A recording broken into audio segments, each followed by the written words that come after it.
ਭਾਰਤ ਜੋੜੋ ਯਾਤਰਾ ਜੋ ਕਿ ਰਾਹੁਲ ਗਾਂਧੀ ਵੱਲੋਂ ਇਸ ਦੀ ਸ਼ੁਰੂਆਤ ਕੀਤੀ ਗਈ ਸੀ ਅਤੇ ਇਸ ਦੇ ਤਹਿਤ ਉਹ ਭਾਰਤ ਦੀਆਂ ਵੱਖ-ਵੱਖ ਸਟੇਟਾਂ ਵਿੱਚ ਗਏ ਸੀ। ਉੱਥੇ ਉਹਨਾਂ ਨੇ ਭਾਰਤ ਜੋੜੋ ਯਾਤਰਾ ਤਹਿਤ ਆਪਣੀ ਮੁਹਿੰਮ ਚਲਾਈ ਹੈ।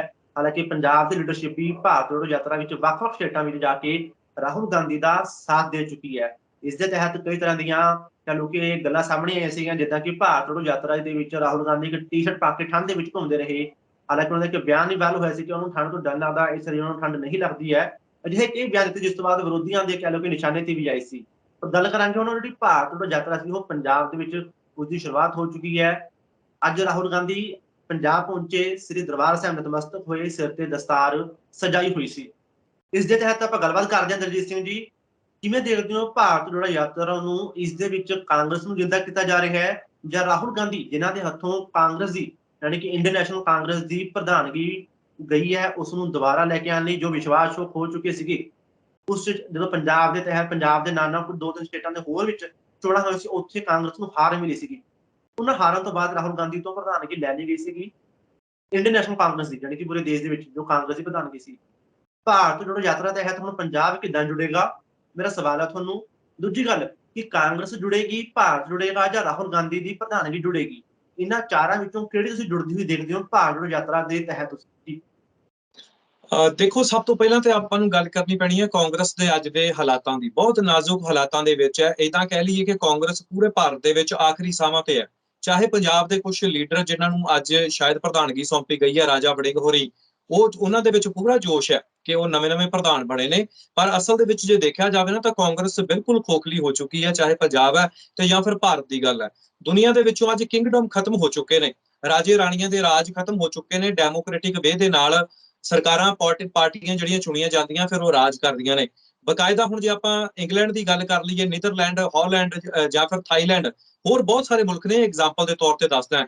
ਇੱਥੇ ਅੱਜ ਵੀ ਰਾਜੇ ਰਾਣੀ ਦਾ ਹੀ ਰਾਜ ਹੈ, ਪਰ ਅੱਗੇ ਡੈਮੋਕ੍ਰੈਟਿਕ ਵੇ ਦੇ ਨਾਲ ਵੋਟਿੰਗ ਹੁੰਦੀ ਹੈ, ਫਿਰ ਪਾਰਟੀਆਂ ਚੁਣੀਆਂ ਜਾਂਦੀਆਂ ਨੇ।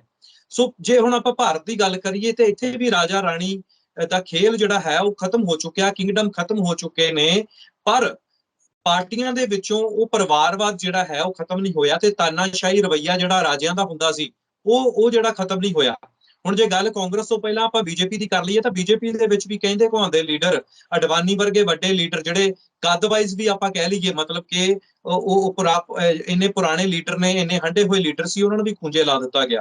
ਹੁਣ ਜੇ ਦੂਜੇ ਪਾਸੇ ਕਾਂਗਰਸ ਦੀ ਤੁਸੀਂ ਗੱਲ ਕਰਦੇ ਹੋ ਕਿ ਭਾਰਤ ਦੇ ਵਿੱਚ ਕਿਹੋ ਜਿਹੇ ਹਾਲਾਤ ਨੇ, ਪਹਿਲੀ ਗੱਲ ਤਾਂ ਇਹ ਹੈ ਕਿ ਜਿਹੜੇ ਵੱਡੇ ਲੀਡਰ ਸੀ, ਕਾਂਗਰਸ ਦੇ ਵੱਡੇ ਲੀਡਰ ਸੀਗੇ ਡਾਕਟਰ ਮਨਮੋਹਨ ਸਿੰਘ ਵਰਗੇ, ਉਹਨਾਂ ਨੂੰ ਵੀ ਜਦੋਂ ਪ੍ਰਧਾਨ ਮੰਤਰੀ ਬਣਾਇਆ ਗਿਆ 10 ਸਾਲ ਵਾਸਤੇ ਤਾਂ ਉਹਨਾਂ ਨੂੰ ਵੀ ਇੱਕ ਰੋਬੋਟ ਦੀ ਤਰ੍ਹਾਂ ਇਸਤੇਮਾਲ ਕੀਤਾ ਗਿਆ। ਮਤਲਬ ਕਿ ਉਹ ਉਹਨਾਂ ਕੁ ਬਿਆਨ ਦਿੰਦੇ ਸੀ ਕਿ ਜਿੰਨਾ ਉਹਨਾਂ ਨੂੰ ਪਿੱਛੋਂ ਜਿਹੜੀ ਆ ਪਰਮਿਸ਼ਨ ਹੁੰਦੀ ਸੀ, ਜਿਵੇਂ ਲਿਖ ਕੇ ਦਿੱਤਾ ਹੁੰਦਾ ਨਾ ਕਿ ਤੁਸੀਂ ਇੰਨਾ ਹੀ ਬੋਲ ਸਕਦੇ ਹੋ, ਉਸ ਤੋਂ ਜ਼ਿਆਦਾ ਕੋਈ ਨਹੀਂ ਬੋਲ ਸਕਦੇ।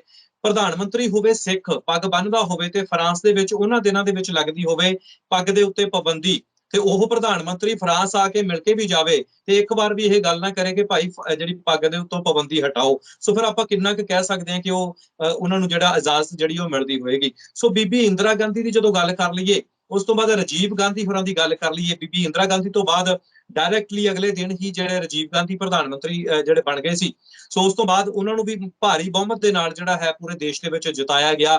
ਬੀਬੀ ਇੰਦਰਾ ਗਾਂਧੀ ਨੇ ਇੱਕ ਵਾਰ ਐਮਰਜੈਂਸੀ ਵੀ ਲਾ ਦਿੱਤੀ ਸੀ, ਦੇਸ਼ ਪੂਰਾ ਨਾਰਾਜ਼ ਹੋ ਗਿਆ ਸੀ, ਸਿੱਖਾਂ ਨੇ ਵਿਰੋਧ ਕੀਤਾ, ਪਰ ਉਸ ਤੋਂ ਬਾਅਦ ਫਿਰ ਜਿਹੜੀ ਹੈ ਬੀਬੀ ਪਾਵਰ ਦੇ ਵਿੱਚ ਆਉਂਦੀ ਹੈ। ਸੋ ਇਹ ਪਰਿਵਾਰਵਾਦ ਉਸ ਵੇਲੇ ਤੋਂ ਚੱਲਿਆ ਆਇਆ, ਮਤਲਬ ਕਹਿ ਲਈਏ ਕਿ ਇਹ ਪਰਿਵਾਰਵਾਦ ਨੇ ਹੀ ਸ਼ਾਇਦ ਅੱਜ ਇੱਥੋਂ ਤੱਕ ਕਰ ਦਿੱਤਾ। ਏਦਾਂ ਤਾਂ ਨਹੀਂ ਹੁੰਦਾ। ਜੇ ਆਪਾਂ ਹੁਣ ਧਾਰਮਿਕ ਪੱਖ ਤੋਂ ਵੀ ਦੇਖ ਲਈਏ ਤੇ ਸਾਡੇ ਗੁਰੂ ਸਾਹਿਬਾਨਾਂ ਨੇ ਵੀ ਆਪਣੇ ਬੱਚਿਆਂ ਨੂੰ ਉਹ ਉਪਾਧੀ ਨਹੀਂ ਦਿੱਤੀ। ਜੇ ਹੁਣ ਗੁਰੂ ਨਾਨਕ ਸਾਹਿਬ ਦੀ ਗੱਲ ਕਰ ਲਈਏ ਨਾ, ਉਹਨਾਂ ਨੇ ਵੀ ਆਪਣੇ ਬੱਚਿਆਂ ਨੂੰ ਅਗਲੇ ਗੁਰੂ ਨਹੀਂ ਥਾਪਿਆ। ਤੇ ਹੁਣ ਜੇ ਆਪਾਂ ਰਾਜਨੀਤੀ ਦੀ ਗੱਲ ਕਰਦੇ ਹਾਂ ਤਾਂ ਇਹਦੇ ਵਿੱਚ ਵੀ ਇਹ ਲੋਕ ਸ਼ਾਇਦ ਇਸੇ ਤਰ੍ਹਾਂ ਚਾਹੁੰਦੇ ਨੇ ਕਿ ਅੱਜ ਮੇਰਾ ਪਿਓ ਹੈ ਜਾਂ ਅੱਜ ਮੇਰੀ ਮਾਂ ਜਿਹੜੀ ਹੈ ਉਹ ਲੀਡ ਕਰਦੀ ਹੈ ਇਸ ਪਾਰਟੀ ਨੂੰ, ਤੇ ਕੱਲ ਨੂੰ ਮੇਰੀ ਧੀ ਜਾਂ ਫਿਰ ਕੱਲ ਨੂੰ ਮੇਰਾ ਜਿਹੜਾ ਮੁੰਡਾ ਹੈ ਉਹ ਹੀ ਲੀਡ ਕਰੇ, ਉਹ ਚਾਹੇ ਕੈਪੇਬਲ ਹੋਵੇ ਜਾਂ ਫਿਰ ਨਾ ਹੋਵੇ। ਹੁਣ ਰਾਹੁਲ ਗਾਂਧੀ ਹੈ ਜਿਹੜਾ, ਉਹ ਇੰਨਾ ਕੈਪੇਬਲ ਨਹੀਂ ਹੈ।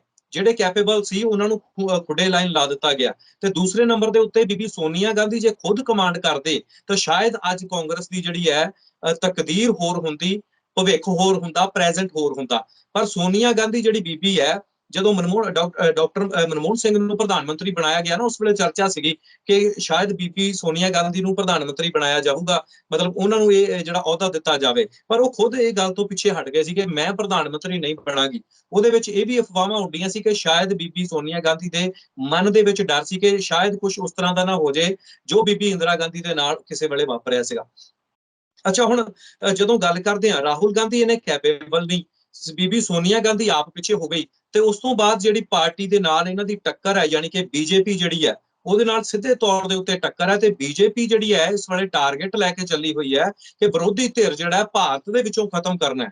ਤੇ ਜਿਹੜਾ ਸਭ ਤੋਂ ਉੱਚੇ ਲੈਵਲ ਦਾ ਜਾਂ ਫਿਰ ਜਿਹੜੀ ਵੱਡੀ ਟੱਕਰ ਜਿਹੜੀ ਸੀਗੀ ਸਿੱਧੀ ਟੱਕਰ, ਉਹ ਕਾਂਗਰਸ ਦਿੰਦੀ ਆਈ ਹੈ ਬੀਜੇਪੀ ਨੂੰ। ਸੋ ਹੁਣ ਬੀਜੇਪੀ ਜਿਹੜੀ ਹੈ ਮੁੱਖ ਮਨੋਰਥ ਲੈ ਕੇ ਚੱਲੀ ਹੋਈ ਹੈ ਕਿ ਕਾਂਗਰਸ ਨੂੰ ਖਤਮ ਕਰਨਾ ਹੈ ਭਾਰਤ ਦੇ ਵਿੱਚੋਂ, ਯਾਨੀ ਕਿ ਵਿਰੋਧੀ ਧਿਰ ਹੀ ਖਤਮ ਕਰ ਦੇਣਾ ਹੈ। ਤੇ ਫਿਰ ਆਉਣ ਵਾਲਾ ਸਮਾਂ ਇਸ ਤਰ੍ਹਾਂ ਦਾ ਹੋਣਾ ਹੈ ਜਿਵੇਂ ਰਸ਼ੀਆ ਦੇ ਵਿੱਚ ਪੁਤਿਨ ਤੇ ਚੀਨ ਦੇ ਵਿੱਚ ਵੀ ਜਿਹੜੇ ਉਹਨਾਂ ਦਾ ਪ੍ਰਧਾਨ ਮੰਤਰੀ ਦਾ ਮੈਨੂੰ ਨਾਮ ਜਿਹੜਾ ਭੁੱਲ ਗਿਆ, ਮੈਂ ਕੱਲ ਪਰਸੋਂ ਤੁਹਾਡੇ ਕੋਲ ਹੀ ਪੁੱਛਿਆ ਸੀਗਾ, ਸੋ ਨਾਮ ਵਿਸਰ ਜਾਣਾ ਮੈਂ।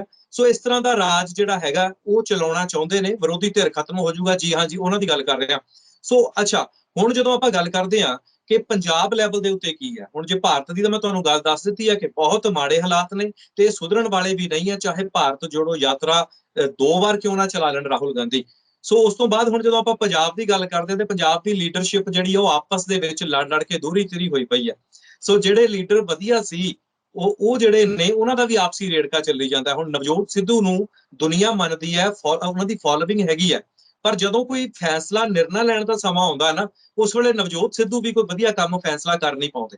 ਸੋ ਇਹ ਤੁਸੀਂ ਦੇਖਿਆ ਹੋਣਾ ਕਿ ਚਾਹੇ ਉਹ ਪ੍ਰਧਾਨ ਵੀ ਰਹੇ ਤੇ ਤਾਂ ਵੀ ਆਪਸ ਦੇ ਵਿੱਚ ਹੀ ਰਗੜੇ ਝਗੜੇ, ਕਦੀ ਮੈਂ ਆਹ ਸਟੇਜ ਤੇ ਨਹੀਂ ਬਹਿਣਾ ਤੇ ਕਦੀ ਮੈਂ ਉਹ ਸਟੇਜ ਤੇ ਨਹੀਂ ਬਹਿਣਾ।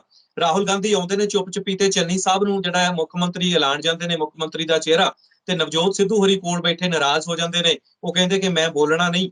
ਸੋ ਇਸ ਤਰ੍ਹਾਂ ਦਾ ਉਦੋਂ ਵੀ ਚੱਲਿਆ। ਰਾਜਾ ਵੜਿੰਗ ਹੋਰਾਂ ਦੇ ਨਾਲ ਵੀ ਜਿਹੜਾ ਹੈ ਉਸ ਵੇਲੇ ਚੱਕਰ ਚੱਲਦਾ ਰਿਹਾ। ਉਸ ਤੋਂ ਬਾਅਦ ਸੁਖਜਿੰਦਰ ਰੰਧਾਵਾ ਹੋਰਾਂ ਦਾ ਆਪਣਾ ਰੌਲਾ ਪੈਂਦਾ ਰਿਹਾ। ਤੇ ਵੱਡੀ ਜਿਹੜੀ ਢਾਹ ਪੰਜਾਬ 'ਚ ਲੱਗੀ ਹੈ ਜਦੋਂ ਕੈਪਟਨ ਅਮਰਿੰਦਰ ਸਿੰਘ ਨੂੰ ਸਾਈਡਲਾਈਨ ਕੀਤਾ ਗਿਆ। ਮਤਲਬ ਕਿ ਕਾਂਗਰਸ ਦਾ ਤੇ ਇੱਕ ਬੜਾ ਵੱਡਾ ਟੈਕਟ ਸੀ ਕਿ ਅਸੀਂ ਜਿਹੜੇ ਕਰਪਟ ਨੇ, ਜਿੱਦਾਂ ਹੁਣ ਜਿਹੜੇ ਕੈਪਟਨ ਅਮਰਿੰਦਰ ਸਿੰਘ ਨੂੰ ਮੰਨਿਆ ਜਾਂਦਾ ਕਿ ਉਹਨਾਂ ਨੇ ਬਹੁਤ ਕਰਪਸ਼ਨ ਕੀਤੀ ਹੈ, ਜਾਂ ਫਿਰ ਉਹ ਇੱਕ ਉਹਨਾਂ ਦਾ ਚਿਹਰਾ ਜਿਹੜਾ ਹੈਗਾ ਉਹ ਧੁੰਦਲਾ ਹੋਣ ਲੱਗ ਪਿਆ ਸੀ ਲੋਕਾਂ 'ਚ, ਕਿ ਇਹਨਾਂ ਨੂੰ ਅਸੀਂ ਖੁੱਡੇ ਲਾਈਨ ਲਾ ਕੇ ਚੰਨੀ ਸਾਹਿਬ ਨੂੰ ਲਿਆਵਾਂਗੇ ਤੇ ਕਾਂਗਰਸ ਪੰਜਾਬ ਦੇ ਵਿੱਚ ਇੱਕ ਰੀਫਰੈਸ਼ ਹੋ ਕੇ ਅੱਗੇ ਆਵੇਗੀ। ਪਰ ਇਸ ਤਰ੍ਹਾਂ ਕੁਝ ਵੀ ਨਹੀਂ ਹੋਇਆ। ਉਹ 3 ਮਹੀਨਿਆਂ ਦੇ ਵਿੱਚ ਬਹੁਤ ਪ੍ਰਚਾਰ ਕੀਤਾ ਗਿਆ। ਤੁਸੀਂ ਦੇਖਿਆ ਹੋਣਾ ਤੁਹਾਡੇ ਸ਼ਹਿਰ ਦੇ ਵਿੱਚ ਵੀ ਜਿਹੜੀਆਂ ਬੱਸਾਂ ਜਾਂ ਫਿਰ ਜਿਹੜੀਆਂ ਘੁੰਮਦੀਆਂ ਸੀ ਸਰਕਾਰੀ ਬੱਸਾਂ, ਉਹਨਾਂ ਦੇ ਪਿੱਛੇ ਇੱਕੋ ਇੱਕ ਲੱਗੀ ਹੁੰਦੀ ਸੀ, ਚੰਨੀ ਕਰਦਾ ਮਸਲੇ ਹੱਲ। ਸੋ ਉਹਨੂੰ ਪ੍ਰਮੋਟ ਕੀਤਾ ਗਿਆ ਹਰ ਇੱਕ ਚੈਨਲ ਦੇ ਉੱਤੇ, ਪਰ ਗੱਲ ਜਿਹੜੀ ਉਹ ਫਿਰ ਵੀ ਨਹੀਂ ਬਣੀ। ਇਹ ਕਾਟੋ ਕਲੇਸ਼ ਮੁੱਖ ਕਾਰਨ ਸੀ ਕਾਂਗਰਸ ਦੇ ਵਿੱਚ ਦਾ, ਜਿਹਦੇ ਨਾਲ ਵੱਡੇ ਵੱਡੇ ਚਿਹਰੇ ਜਿਹੜੇ ਨੇ, ਇੱਥੇ ਤੁਹਾਨੂੰ ਮੈਂ ਇੱਕ ਗੱਲ ਦੱਸ ਦਿੰਦਾ, ਸਿੱਧੂ ਮੂਸੇਵਾਲੇ ਨੇ ਹਾਰਨਾ ਨਹੀਂ ਸੀਗਾ। ਇਹ ਸਿਰਫ ਤੇ ਸਿਰਫ ਕਾਂਗਰਸ ਦੀ ਜਿਹੜੀ ਕਾਟੋ ਕਲੇਸ਼ ਸੀ, ਉਹ ਸਿੱਧੂ ਮੂਸੇਵਾਲੇ ਨੂੰ ਵੀ ਇਹ ਲੈ ਕੇ ਜਿਹੜੀ ਉਹ ਚੀਜ਼ ਬਹਿ ਗਈ ਕਿ ਉਹ ਜਿੱਤ ਨਹੀਂ ਸਕੇ। ਅੱਜ ਜੇ ਸਿੱਧੂ ਮੂਸੇਵਾਲਾ ਆਪਣੀ ਸੀਟ ਤੋਂ ਜਿੱਤ ਜਾਂਦਾ ਤੇ ਉਹਦੇ ਨਾਲ ਏਡਾ ਵੱਡਾ ਹਾਦਸਾ ਨਾ ਵਾਪਰਦਾ, ਕਿਉਂਕਿ ਇੱਕ ਐਮਐਲਏ ਦੀ ਸਿਕਿਉਰਿਟੀ ਜਿਹੜੀ ਹੈ ਉਹ ਬੜੇ ਵੱਡੇ ਪੱਧਰ ਦੇ ਉੱਤੇ ਹੁੰਦੀ ਹੈ। ਸੋ ਜਿੰਨੇ ਕੋਈ ਟਾਰਗੇਟ ਕਰਨਾ ਹੁੰਦਾ ਹੈ ਫਿਰ ਉਹ ਬਹੁਤ ਸੋਚ ਸਮਝ ਕੇ ਕਰਦਾ ਹੈ। ਤੇ ਸਿੱਧੂ ਦੀ ਵੀ ਆਪਣੀ ਮਨਸ਼ਾ ਇਹ ਸੀਗੀ, ਕਿਉਂਕਿ ਉਹਨੂੰ ਥ੍ਰੈਟ ਬਹੁਤ ਮਿਲਦੇ ਸੀ ਕਿ ਮੈਂ ਜੇ ਐਮਐਲਏ ਬਣ ਜਾਣਾ ਤੇ ਮੇਰੀ ਸਿਕਿਉਰਿਟੀ ਦੇ ਵਿੱਚ ਹਮੇਸ਼ਾ ਲਈ ਵਾਧਾ ਹੋ ਜਾਊਗਾ। ਖੈਰ, ਇਹ ਆਪਸੀ ਕਾਟੋ ਕਲੇਸ਼ ਨੇ ਸਿੱਧੂ ਨੂੰ ਵੀ ਨਹੀਂ ਜਿੱਤਣ ਦਿੱਤਾ ਤੇ ਪਾਰਟੀ ਵੀ ਜਿਹੜੀ ਹੈ ਉਹ ਕਿਤੇ ਪਿੱਛੇ ਜਾ ਕੇ ਪਈ। ਉਸ ਤੋਂ ਬਾਅਦ ਨਵਜੋਤ ਸਿੱਧੂ ਹੋਰੀ ਜੇਲ੍ਹ ਚਲੇ ਜਾਂਦੇ ਨੇ। ਅੱਜ ਰਾਜਾ ਵੜਿੰਗ ਹੋਰੀ ਹੈ, ਜਿਹੜੇ ਬਿਆਨ ਉਹਨਾਂ ਨੇ ਦੇਣੇ ਹੁੰਦੇ ਆ ਉਹ ਬਿਆਨ ਦਿੰਦੇ ਨਹੀਂ ਹੈ, ਹੋਰ ਹੀ ਕਿਸੇ ਪਾਸੇ ਨੂੰ ਤੁਰੇ ਫਿਰਦੇ ਨੇ। ਸੁਖਜਿੰਦਰ ਰੰਧਾਵਾ ਨੇ ਉਹ ਕਿਤੇ ਕਿਤੇ ਉੱਠ ਕੇ ਆ ਕੇ ਕੋਈ ਨਾ ਕੋਈ ਬਿਆਨ ਦੇ ਦਿੰਦੇ ਆ।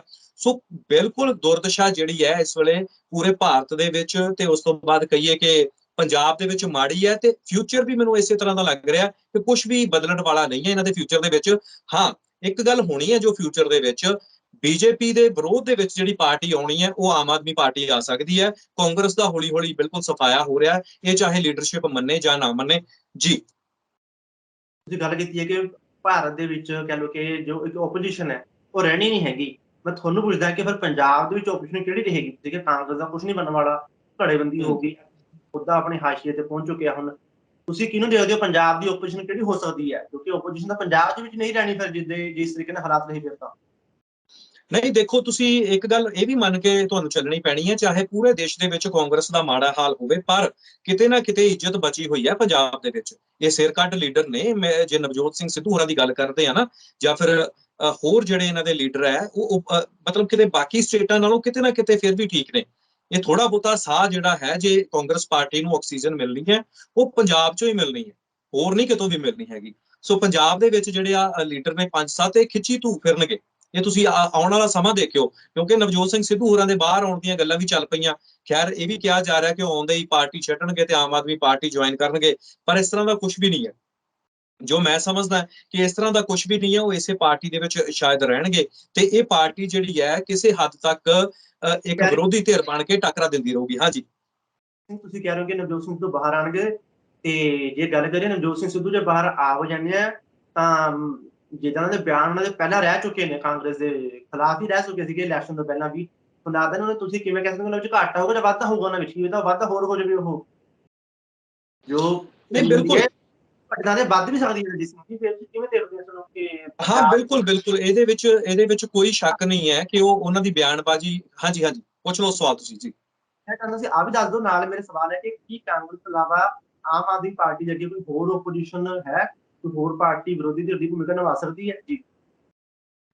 ਹਾਂਜੀ, ਜੇ ਤੁਸੀਂ ਹੋਰ ਵਿਰੋਧੀ ਧਿਰ ਦੀ ਗੱਲ ਕਰਦੇ ਹੋ ਤਾਂ ਬੀਜੇਪੀ ਸਿੱਧੇ ਤੌਰ ਦੇ ਉੱਤੇ ਸਥਾਪਿਤ ਹੋਣ ਦੀਆਂ ਜਿਹੜੀਆਂ ਕੋਸ਼ਿਸ਼ਾਂ ਪੰਜਾਬ ਦੇ ਵਿੱਚ ਕਰ ਰਹੀ ਹੈ ਤੇ ਸ਼ਾਇਦ ਉਹ ਕਰ ਵੀ ਲਵੇ ਆਉਣ ਵਾਲੇ ਸਮੇਂ ਦੇ ਵਿੱਚ, ਤੇ ਪਰ ਕਾਮਯਾਬੀ ਜਿਹੜੀ ਹੈ ਸ਼ਾਇਦ ਉਹਨਾਂ ਨੂੰ ਵੀ ਘੱਟ ਹੀ ਮਿਲੇ ਤੇ ਕਾਂਗਰਸ ਜਿਹੜੀ ਹੈ ਉਹ ਵਿਰੋਧੀ ਧਿਰ ਦੇ ਵਜੋਂ ਤਾਂ ਰਹੇਗੀ। ਪਰ ਜੇ ਉਸ ਤੋਂ ਬਾਅਦ ਦੀ ਗੱਲ ਕਰਦੇ ਹਾਂ ਤਾਂ ਅਕਾਲੀ ਦਲ ਵੀ ਜਿਹੜੀ ਹੈ ਉਹ ਇੰਨੀ ਜਲਦੀ ਹਾਰ ਨਹੀਂ ਮੰਨਣ ਵਾਲਾ ਤੇ ਇਸ ਵਾਰ ਉਹ ਨਵੀਂ ਤਿਆਰੀ ਦੇ ਨਾਲ ਆਉਣਗੇ। ਬੇਸ਼ੱਕ ਲੋਕ ਉਹਨਾਂ ਨੂੰ ਪਸੰਦ ਕਰਦੇ ਨੇ ਜਾਂ ਨਹੀਂ, ਇਹ ਤਾਂ ਵੋਟਾਂ ਦੇ ਰਿਜ਼ਲਟ ਤੋਂ ਹੀ ਪਤਾ ਲੱਗਣਾ ਜਦੋਂ ਵੋਟਾਂ ਹੋਣਗੀਆਂ, ਪੰਜਾਬ 'ਚ ਇਲੈਕਸ਼ਨ ਹੋਣਗੇ। ਪਰ ਜਿਹੜਾ ਮੇਨ ਮੇਰੇ ਜਿਹੜਾ ਕਹਿਣ ਦਾ ਮਤਲਬ ਇਹ ਹੈ ਕਿ ਕਾਂਗਰਸ ਦੇ ਵੀ ਮਾੜੇ ਹਾਲਾਤ ਰਹਿਣ ਵਾਲੇ ਨੇ, ਉਸ ਤੋਂ ਬਾਅਦ ਬੀਜੇਪੀ ਹੈ, ਇਹ ਇੱਕ ਚੈਲੰਜ ਹੈ, ਵੇਖਣਾ ਹੋਵੇਗਾ। ਇਹ ਸਾਡੇ ਵਾਸਤੇ ਵੀ ਇੱਕ ਮਤਲਬ ਕਿ ਆਪਣੇ ਇੱਕ ਦਿਲਚਸਪ ਜਿਹੜੀ ਹੈ ਸਥਿਤੀ ਹੈ ਕਿ ਬੀਜੇਪੀ ਕੀ ਕਰਦੀ ਹੈ ਪੰਜਾਬ ਦੇ ਵਿੱਚ। ਬਹੁਤ ਸਾਰੇ ਜਿਹੜੇ ਐਕਸਪਰਟ ਨੇ ਨਾ, ਮੈਂ ਉਹਨਾਂ ਦੀ ਵੀ ਤੁਹਾਨੂੰ ਗੱਲ ਦੁਹਰਾ ਦਿੰਦਾ, ਉਹ ਇਹ ਕਹਿੰਦੇ ਨੇ ਕਿ ਬੀਜੇਪੀ ਡਾਇਰੈਕਟਲੀ ਪੰਜਾਬ ਦੇ ਵਿੱਚ ਆਏਗੀ, ਇਸ ਕਰਕੇ ਵੱਡੇ ਚਿਹਰੇ ਉਹਨਾਂ ਨੇ ਆਪਣੇ ਪਾਰਟੀ ਦੇ ਵਿੱਚ ਆਪਣੇ ਹੱਕ ਦੇ ਵਿੱਚ ਭੁਗਤਾਉਣੇ ਬਹੁਤ ਪਹਿਲਾਂ ਤੋਂ ਸ਼ੁਰੂ ਕਰ ਦਿੱਤੇ ਸੀਗੇ। ਸੋ ਹੌਲੀ ਹੌਲੀ ਉਹ ਸਾਰਾ ਕੁਝ ਬਣਾਇਆ ਜਾ ਰਿਹਾ, ਜਿਵੇਂ ਦਾਦੂਵਾਲ ਸਾਹਿਬ ਹੋ ਗਏ, ਦਮਦਮੀ ਟਕਸਾਲ ਦੇ ਕੁਝ ਬੁਲਾਰੇ ਹੋ ਗਏ, ਉਸ ਤੋਂ ਬਾਅਦ ਹੋਰ ਚਿਹਰੇ ਹੋ ਗਏ, ਕੈਪਟਨ ਅਮਰਿੰਦਰ ਸਿੰਘ ਢੀਂਡਸਾ ਸਾਹਿਬ ਹੋ ਗਏ, ਤੇ ਆਉਣ ਵਾਲੀਆਂ ਚੋਣਾਂ ਤੱਕ ਕੀ ਪਤਾ ਹੋਰ ਕਿੰਨੇ ਕੁ ਚਿਹਰੇ ਜਿਹੜੇ ਆ ਉਹ ਬੀਜੇਪੀ ਲੈ ਕੇ ਡਾਇਰੈਕਟਲੀ ਜਿਹੜਾ ਉਹ ਆ ਕੇ ਆਮ ਆਦਮੀ ਪਾਰਟੀ ਨੂੰ ਟੱਕਰ ਦਿੰਦੀ ਆ। ਤੇ ਫਿਰ ਸ਼ਾਇਦ ਉਹੀ ਕੰਮ ਹੋ ਜਾਏ ਜਿਹੜਾ ਮੈਂ ਨੈਸ਼ਨਲ ਲੈਵਲ ਤੇ ਦੱਸ ਰਿਹਾ ਕਿ ਆਮ ਆਦਮੀ ਪਾਰਟੀ ਜਿਹੜੀ ਵਿਰੋਧ ਦੇ ਵਿੱਚ ਹੋਏਗੀ, ਇਸੇ ਤਰੀਕੇ ਦੇ ਨਾਲ ਪੰਜਾਬ ਦੇ ਵਿੱਚ ਹੋਏਗਾ, ਕਿਉਂਕਿ ਆਮ ਆਦਮੀ ਪਾਰਟੀ ਦਾ ਉਭਾਰ ਵੀ ਬਹੁਤ ਵੱਡੇ ਪੱਧਰ ਦੇ ਉੱਤੇ ਹੋਇਆ ਤੇ ਆਉਣ ਵਾਲੇ ਸਮੇਂ ਦੇ ਵਿੱਚ ਇਹ ਹੋਰ ਵੀ ਵੱਧ ਸਕਦੀ ਹੈ। ਜੇ ਨਾ ਵਧੀ ਤਾਂ ਘੱਟੋ ਘੱਟ ਇੰਨੀਆਂ ਸੀਟਾਂ ਤਾਂ ਫਿਰ ਵੀ ਲੈ ਜੂਗੀ। ਰਾਹੁਲ ਗਾਂਧੀ ਹੋਰਾਂ ਬਾਰੇ ਜਿਹੜੀ ਇੱਕ ਗੱਲਬਾਤ ਜਿਹੜੀ ਹੈ ਮੈਂ ਬਹੁਤ ਜ਼ਰੂਰੀ ਤੁਹਾਡੇ ਨਾਲ ਸਾਂਝੀ ਕਰਨੀ ਸੀ, ਤੇ ਜੇ ਤੁਸੀਂ ਇਜਾਜ਼ਤ ਦਿਓ ਤਾਂ ਮੈਂ ਕਰ ਲੈਣਾ। ਜ਼ਰੂਰ ਕਰੋ। ਦੇਖੋ, ਰਾਹੁਲ ਗਾਂਧੀ ਹੋਰੀ ਬੇਸ਼ੱਕ ਭਾਰਤ ਜੋੜੋ ਯਾਤਰਾ ਲੈ ਕੇ ਚੱਲੇ ਹੋਏ ਨੇ, ਉਹਨਾਂ ਦੀ ਸਾਰੀ ਸਥਿਤੀ ਤਾਂ ਅਸੀਂ ਦੱਸ ਦਿੱਤੀ ਹੈ, ਪਰ ਹੁਣ ਡਬਲ ਫੇਸ ਦੇਖੋ ਤੁਸੀਂ ਰਾਹੁਲ ਗਾਂਧੀ ਹੋਰਾਂ ਦਾ। ਇੱਕ ਪਾਸੇ ਰਾਹੁਲ ਗਾਂਧੀ ਹੋਰੀ ਕਹਿੰਦੇ ਨੇ ਕਿ ਮੇਰੀ ਦਾਦੀ ਸ਼ਹੀਦ, ਮੇਰਾ ਪਿਤਾ ਸ਼ਹੀਦ। ਉਹ ਅੱਜ ਵੀ ਇਹ ਗੱਲ ਕਹਿੰਦੇ ਨੇ, ਬਹੁਤ ਸਾਰਿਆਂ ਨੇ ਕਿਹਾ, ਬਹੁਤ ਸਾਰੇ ਲੋਕਾਂ ਨੇ ਨਾ ਇਹ ਗੱਲਾਂ ਕਹੀਆਂ ਕਿ ਤੁਸੀਂ ਇਹ ਗੱਲ ਮੰਨ ਲਓ ਕਿ 84 ਦੇ ਵਿੱਚ ਜੋ ਹੋਇਆ ਉਹ ਬਹੁਤ ਗਲਤ ਸੀ, ਤੁਹਾਡੀ ਪਾਰਟੀ ਵੱਲੋਂ ਕੀਤਾ ਗਿਆ, ਤੁਹਾਡੀ ਪਾਰਟੀ ਦੇ ਉੱਤੇ ਇੱਕ ਬੜਾ ਵੱਡਾ ਕਲੰਕ ਹੈ 84 ਦਾ, ਉਹ ਚਾਹੇ ਸਾਕਾ ਨੀਲਾ ਤਾਰਾ ਜਾਂ ਫਿਰ ਦਿੱਲੀ ਦੇ ਵਿੱਚ ਹੋਈਆਂ ਘਟਨਾਵਾਂ ਜਿਹੜੀਆਂ ਜੈਨੋਸਾਈਡ ਹੋਇਆ ਸੀਗਾ। ਤੇ ਉਸ ਵੇਲੇ ਡਾਕਟਰ ਮਨਮੋਹਨ ਸਿੰਘ ਨੂੰ ਅੱਗੇ ਕਰਕੇ ਮਾਫੀ ਮੰਗਵਾ ਦਿੱਤੀ ਗਈ ਸੀ, ਪਰ ਅੱਜ ਰਾਹੁਲ ਗਾਂਧੀ ਕਹਿੰਦੇ ਆ ਕਿ ਉਹ ਖੂਨ ਬਲੱਡ ਹੀ ਹੁੰਦਾ ਹੈ ਨਾ, ਉਹ ਕਦੇ ਬਦਲਦਾ ਨਹੀਂ ਹੁੰਦਾ।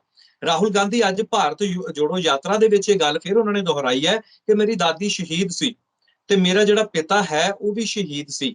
ਸੋ ਉਹਨਾਂ ਦੇ ਪਿਤਾ ਨੂੰ ਲੇਟਿਆਂ ਵੱਲੋਂ ਜਿਹੜਾ ਕਤਲ ਕੀਤਾ ਗਿਆ ਸੀਗਾ, ਮਤਲਬ ਇੱਕ ਲੋਕਾਂ 'ਚੋਂ ਸੈਲਾਬ ਉੱਠਿਆ, ਪੋਲੀਟੀਕਲ ਉਹਨਾਂ ਦੀ ਅਸੈਸੀਨੇਸ਼ਨ ਕੀਤੀ ਗਈ ਸੀ। ਜਦੋਂ ਲੋਕ ਦੁਖੀ ਹੁੰਦੇ ਨੇ, ਜਦੋਂ ਲੋਕਾਂ ਦੇ ਵਿੱਚ ਰੋਹ ਪੈਦਾ ਹੋ ਜਾਂਦਾ ਤੇ ਫਿਰ ਉਹ ਪੋਲੀਟੀਕਲ ਅਸੈਸੀਨੇਸ਼ਨ ਵਰਗੇ ਜਿਹੜੇ ਰਾਹ ਵੀ ਆ ਉਹ ਜਿਹੜੇ ਆ ਲੈ ਲੈਂਦੇ ਆ। ਇਸੇ ਤਰੀਕੇ ਦੇ ਨਾਲ ਬੀਬੀ ਇੰਦਰਾ ਗਾਂਧੀ ਦੀ ਵੀ ਪੋਲੀਟੀਕਲ ਅਸੈਸੀਨੇਸ਼ਨ ਹੋਈ ਸੀ। ਉਹਨਾਂ ਨੇ ਵੀ ਕੁਝ ਇਸ ਤਰ੍ਹਾਂ ਦਾ ਜਿਹੜਾ ਸਿੱਖ ਕੌਮ ਦੇ ਨਾਲ ਵਰਤਾਇਆ ਸੀ ਕਿ ਸਿੱਖਾਂ ਦੇ ਵਿੱਚੋਂ ਕੁਝ ਲੋਕ ਉੱਠੇ, ਸਤਵੰਤ ਸਿੰਘ ਤੇ ਬੇਅੰਤ ਸਿੰਘ ਵਰਗੇ ਨੌਜਵਾਨ ਉੱਠੇ ਵੀ ਸਾਨੂੰ ਇਹ ਮਨਜ਼ੂਰ ਨਹੀਂ ਜੋ ਤੁਸੀਂ ਕੀਤਾ ਤੇ ਉਹਦਾ ਨਤੀਜਾ ਆ ਲਓ। ਉਹ ਵੀ ਉਹਨਾਂ ਦੇ ਵੀ ਪੋਲੀਟੀਕਲ ਅਸੈਸੀਨੇਸ਼ਨ ਹੋਈ ਆ। ਅੱਜ ਰਾਹੁਲ ਗਾਂਧੀ ਹੋਰੀ ਦਰਬਾਰ ਸਾਹਿਬ ਆਉਂਦੇ ਨੇ, ਦਰਬਾਰ ਸਾਹਿਬ ਆ ਕੇ ਉਸੇ ਜਗ੍ਹਾ ਦੇ ਉੱਤੇ ਝੁਕਦੇ ਨੇ, ਮੱਥਾ ਟੇਕਦੇ ਆ, ਪੱਗ ਬੰਨ੍ਹਦੇ ਆ ਤੇ ਨਾਲ ਕਹਿੰਦੇ ਮੇਰੇ ਦਾਦੀ ਸ਼ਹੀਦ ਹੈ। ਸੋ ਹੁਣ ਰਾਹੁਲ ਗਾਂਧੀ ਹੋਰਾਂ ਨੂੰ ਪੁੱਛਿਆ ਜਾਵੇ ਵੀ ਜਿਸ ਜਗ੍ਹਾ ਦੇ ਉੱਤੇ ਤੁਸੀਂ ਮੱਥਾ ਟੇਕ ਰਹੇ ਹੋ ਇਹ ਤੁਹਾਡੀ ਦਾਦੀ ਦਾ ਢਾਇਆ ਹੋਇਆ ਤੇ ਜਿਹੜਾ ਜ਼ਖਮ ਰਹਿੰਦੀ ਦੁਨੀਆ ਤੱਕ ਮੈਨੂੰ ਲੱਗਦਾ ਵੀ ਸਿੱਖਾਂ ਦੇ ਦਿਲਾਂ ਦੇ ਵਿੱਚ ਰਹੂਗਾ, ਇਤਿਹਾਸ ਬਣ ਚੁੱਕਿਆ ਉਹ। ਸੋ ਹੁਣ ਇਹ ਡਬਲ ਫੇਸ ਨਹੀਂ ਹੈ, ਸਿੱਖਾਂ ਨੂੰ ਇੱਕ ਵਾਰ ਫਿਰ ਬੇਵਕੂਫ ਬਣਾਉਣ ਦੀ ਕੋਸ਼ਿਸ਼ ਹੈ ਰਾਹੁਲ ਗਾਂਧੀ ਹੋਰਾਂ ਵੱਲੋਂ। ਇੱਕ ਪਾਸੇ ਉਹ ਦਾਦੀ ਨੂੰ ਸ਼ਹੀਦ ਕਹਿ ਰਹੇ ਨੇ ਜਿਹਨੇ ਟੈਂਕ ਚਾੜੇ ਸੀ ਦਰਬਾਰ ਸਾਹਿਬ ਦੇ ਉੱਤੇ, ਉਹ ਉਸ ਤੋਂ ਬਾਅਦ ਉਸੇ ਜਗ੍ਹਾ ਦੇ ਉੱਤੇ ਆ ਕੇ ਮੱਥਾ ਟੇਕਦੇ ਨੇ, ਫਿਰ ਕਹਿੰਦੇ ਵੀ ਸਿੱਖਾਂ ਦੇ ਨਾਲ ਸਾਡਾ ਪਿਆਰ ਹੀ ਬਹੁਤ ਹੈ। ਹੁਣ ਜਾਂ ਦਾਦੀ ਨੂੰ ਸ਼ਹੀਦ ਬਣਾ ਲਓ ਜਾਂ ਫਿਰ ਸਿੱਖਾਂ ਨਾਲ ਪਿਆਰ ਕਰ ਲਓ, ਜਾਂ ਦਰਬਾਰ ਸਾਹਿਬ ਨੂੰ ਇਹ ਕਹਿ ਲਓ ਕਿ ਹਾਂ ਇਹ ਅਸਲ ਥਾਂ ਹੈ, ਇਹਦੇ ਅੱਗੇ ਮੈਂ ਨਤਮਸਤਕ ਹੁੰਨਾ, ਇੱਥੇ ਆ ਕੇ ਮੈਂ ਮਾਫੀਆਂ ਮੰਗਦਾ ਜਿਹੜੇ ਮੇਰੇ ਪਰਿਵਾਰ ਵੱਲੋਂ ਕੀਤੀਆਂ ਗਈਆਂ, ਮੇਰੀ ਦਾਦੀ ਵੱਲੋਂ ਕੀਤੀਆਂ ਗਈਆਂ। ਮਤਲਬ ਕਿ ਡਬਲ ਫੇਸ ਹੈ, ਇੱਕ ਪਾਸੇ ਕੋਈ ਬਿਆਨ ਦੇ ਦੇਣਾ, ਦੂਜੇ ਪਾਸੇ ਕੋਈ ਦੇ ਦੇਣਾ। ਹੁਣ ਦਾਦੀ ਸ਼ਹੀਦ, ਮਤਲਬ ਅਸੀਂ ਇਹ ਨਹੀਂ ਕਹਿੰਦੇ, ਚਲੋ ਉਹਨਾਂ ਦੀ ਆਪਣੀ ਘਰ ਦਾ ਮਸਲਾ ਹੈ, ਸ਼ਾਇਦ ਘਰ ਦੇ ਵਿੱਚ ਉਹਨਾਂ ਦੇ ਉਹ ਸ਼ਹੀਦੀਆਂ ਦੇ ਦਰਜੇ ਇਦਾਂ ਦਿੱਤੇ ਜਾਂਦੇ ਹੋਣਗੇ, ਪਰ ਕੀ ਜੋ ਵੀ ਸਾਕਾ ਨੀਲਾ ਤਾਰਾ ਦੇ ਵਿੱਚ ਵਰਤਾਇਆ ਗਿਆ, ਬੇਗੁਨਾਹ ਮਾਰੇ ਗਏ, ਗੁਰੂ ਅਰਜਨ ਸਾਹਿਬ ਦਾ ਸ਼ਹੀਦੀ ਦਿਨ ਚੁਣਿਆ ਗਿਆ, ਉੱਥੇ 10,000 ਦੇ ਕਰੀਬ ਜਿਹੜੇ ਬੇਗੁਨਾਹ ਮਾਰੇ ਗਏ, ਅੰਦਰ ਫੌਜ ਭੇਜ ਦਿੱਤੀ ਗਈ, ਅਕਾਲ ਤਖਤ ਢਾ ਦਿੱਤਾ ਗਿਆ, ਮਤਲਬ ਇੱਕ ਕੌਮ ਦਾ ਜੈਨੋਸਾਈਡ ਉੱਥੇ ਕੀਤਾ ਗਿਆ। ਉਸ ਤੋਂ ਬਾਅਦ ਉਹਨਾਂ ਦਾ ਕਤਲ ਹੁੰਦਾ, ਉਹਨਾਂ ਦੇ ਕਤਲ ਦੇ ਬਦਲੇ ਵਜੋਂ ਤੁਸੀਂ 30,000 ਸਿੱਖ ਜਿਹੜਾ ਹੈਗਾ ਉਹ ਤੁਹਾਡੇ ਰਾਜ ਦੇ ਵਿੱਚ, ਦਿੱਲੀ ਦੇ ਵਿੱਚ ਤੇ ਹੋਰ ਸ਼ਹਿਰਾਂ 'ਚ ਮਾਰਿਆ ਜਾਂਦਾ। ਸੋ ਇੰਨਾ ਕਤਲੇਆਮ ਕਰਨ ਵਾਲਿਆਂ ਨੂੰ ਤੁਸੀਂ ਸ਼ਹੀਦ ਦਾ ਦਰਜਾ ਦੇ ਰਹੇ ਹੋ, ਸੋ ਫਿਰ ਕਹਿੰਦੇ ਹੋ ਵੀ ਦਰਬਾਰ ਸਾਹਿਬ ਤੇ ਸਿੱਖ ਸਾਡੇ ਆਪਣੇ ਆ। ਸੋ ਇਹ ਡਬਲ ਫੇਸ ਹੈ। ਅੱਜ ਵੀ ਪੰਜਾਬ ਦੇ ਸਿੱਖਾਂ ਨੂੰ ਇਹ ਚੀਜ਼ ਤੋਂ ਜਿਹੜਾ ਬਚਣਾ ਚਾਹੀਦਾ ਹੈ। ਇਹ ਭਾਵੇਂ ਜਿੱਦਾਂ ਦੇ ਮਰਜ਼ੀ ਚਿਹਰੇ ਬਣਾ ਕੇ ਤੁਹਾਡੇ ਅੱਗੇ ਆਉਣ, ਪਰ ਇਹ ਰਹਿਣਾ ਇਹਨਾਂ ਨੇ ਉਹੀ ਹੈ, ਕਿਉਂਕਿ ਉਹ ਦੁਹਰਾ ਰਹੇ ਨੇ। ਇਹਦੇ ਵਿੱਚ ਕੋਈ ਵੀ ਗੱਲ ਨਹੀਂ ਕਿ ਉਹ ਬਦਲ ਗਏ ਨੇ, ਅੱਗੋਂ ਯੰਗ ਪੀੜ੍ਹੀ ਆ ਚੁੱਕੀ ਹੈ, ਉਹ ਚੀਜ਼ਾਂ ਭੁਲਾ ਦਿਓ, ਹੁਣ ਆਹ ਕਰ ਲਓ, ਉਹ ਕਰ ਲਓ। ਰਾਹੁਲ ਗਾਂਧੀ ਸੱਚਾ ਸਾਫ਼ ਸੁਥਰਾ ਹੈ, ਪਰ ਉਹਨੇ ਅੱਜ ਵੀ ਉਹ ਗੱਲਾਂ ਕਹਿਤੀਆਂ ਨਾ, ਉਹਦੇ ਮਨ 'ਚ ਤਾਂ ਹੈ ਕਿ ਮੇਰੀ ਦਾਦੀ ਸ਼ਹੀਦ ਹੈ, ਮੇਰਾ ਪਿਤਾ ਸ਼ਹੀਦ ਹੈ। ਸੋ ਇਹ ਚੀਜ਼ ਤੋਂ ਵੀ ਸਾਨੂੰ ਸਿੱਖਣਾ ਚਾਹੀਦਾ। ਜੀ ਜਿਹੜੀ ਤੁਸੀਂ ਗੱਲਾਂ ਕੀਤੀਆਂ ਨੇ, ਮੈਂ ਸ਼ਾਇਦ ਦਰਸ਼ਕਾਂ ਨੂੰ ਉਮੀਦ ਕਰਾਂਗਾ ਕਿ ਸਾਡੇ ਜਿਹੜੇ ਰਾਜਨੀਤਿਕ ਜੋ ਮੁੱਦਿਆਂ ਤੇ ਤੁਸੀਂ ਗੱਲਬਾਤ ਕਰਦੇ ਹੋ, ਵਿਚਾਰ ਸਾਡੇ ਪਸੰਦ ਆਉਂਦੇ ਹੋਣਗੇ। ਤੁਹਾਨੂੰ ਫਿਰ ਉਹੀ ਰਿਕੁਐਸਟ ਕਰਾਂਗੇ, ਬੇਨਤੀ ਕਰਾਂਗੇ, ਜੇ ਤੁਹਾਨੂੰ ਵਿਚਾਰ ਪਸੰਦ ਆਉਂਦੇ ਨੇ, ਤੁਹਾਨੂੰ ਸਾਡੀ ਵੀਡੀਓ ਦੇ ਵਿੱਚ ਲੱਗਦਾ ਕਿ ਹਾਂ ਅਸੀਂ ਸੱਚ ਬੋਲ ਰਹੇ ਹਾਂ, ਜੋ ਹੈ ਉਹ ਸਹੀ ਹੈ, ਤੇ ਦਿੱਲੀ ਦੇ ਵਿਚਾਰਾਂ ਤੁਸੀਂ ਸਹਿਮਤ ਹੋ, ਤਾਂ ਤੁਹਾਨੂੰ ਇੱਕ ਰਿਕੁਐਸਟ ਕਰਾਂਗੇ ਕਿ ਸਾਨੂੰ ਫੇਸਬੁੱਕ ਦੇ ਉੱਤੇ ਫੋਲੋ ਜ਼ਰੂਰ ਕਰੋ। ਕੁਝ ਤਕਨੀਕੀ ਕਾਰਨਾਂ ਕਰਕੇ ਜੋ ਸਾਡੇ ਕੋਈ ਇਸ਼ੂ ਚੱਲਦੇ ਪਏ ਨੇ, ਤੇ ਤੁਸੀਂ ਸਾਡੇ ਫੇਸਬੁੱਕ ਪੇਜ ਤੇ ਜਾਓਗੇ ਪ੍ਰਾਈਡ ਪੰਜਾਬ ਟੀਵੀ ਤੇ, ਉੱਥੇ ਲਾਈਕ ਦੇ ਨਾਲ ਜੋ 3 ਡੋਟਸ ਆਉਂਦੇ ਨੇ, ਉਹ ਸੈਟਿੰਗ 'ਚ ਜਾਓਗੇ ਤਾਂ ਉੱਥੇ ਉਹਦੇ ਵਿੱਚ ਫੋਲੋ ਦੀ ਆਪਸ਼ਨ, ਤੁਹਾਨੂੰ ਬਾਰ-ਬਾਰ ਇੱਕੋ ਚੀਜ਼ ਅਸੀਂ ਕਹਿ ਰਹੇ ਹਾਂ ਕਿ ਉਸਨੂੰ ਜਾ ਕੇ ਫੋਲੋ ਕਰੋਗੇ ਤੁਸੀਂ, ਤਾਂ ਸਾਡੇ ਲਈ ਬਹੁਤ ਈਜ਼ੀ ਹੋ ਜਾਵੇਗਾ, ਬਹੁਤ ਸੁਖਾਲਾ ਹੋ ਜਾਵੇਗਾ ਤੁਹਾਡਾ ਪਿਆਰ ਪਾਉਣਾ। ਅਸੀਂ ਤੁਹਾਡੇ ਤੱਕ ਆਪਣੀ ਪਹੁੰਚ ਬਹੁਤ ਸੁਖਾਲੀ ਕਰ ਲਵਾਂਗੇ। ਇਹ ਤੁਹਾਨੂੰ ਜਾਂਦੇ-ਜਾਂਦੇ ਬੇਨਤੀ ਹੈ, ਤੇ ਉਮੀਦ ਕਰਦੇ ਹਾਂ ਤੁਹਾਨੂੰ ਪਿਆਰ ਦਓਗੇ। ਸਾਡੀ ਇਹ ਬੇਨਤੀ ਜ਼ਰੂਰ ਤੁਸੀਂ ਪ੍ਰਵਾਨ ਕਰੋਗੇ। ਜੀ ਧੰਨਵਾਦ।